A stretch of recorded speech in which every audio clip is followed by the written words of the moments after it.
Alright, I'm back with some green peanut obsidian from Mexico. Very interesting stone. I'm going to cut it up and give you some results of the cuts. Be back in a few. Well, here is the green peanut obsidian. It's a little bit crumbly. These little orbiculars sometimes crumble out. And I wonder if that's the obsidian part and the green part maybe is not.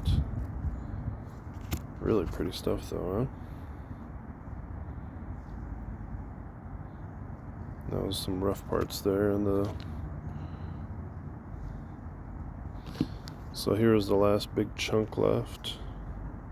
And there you go. Hope you enjoyed. Have a great day. God bless.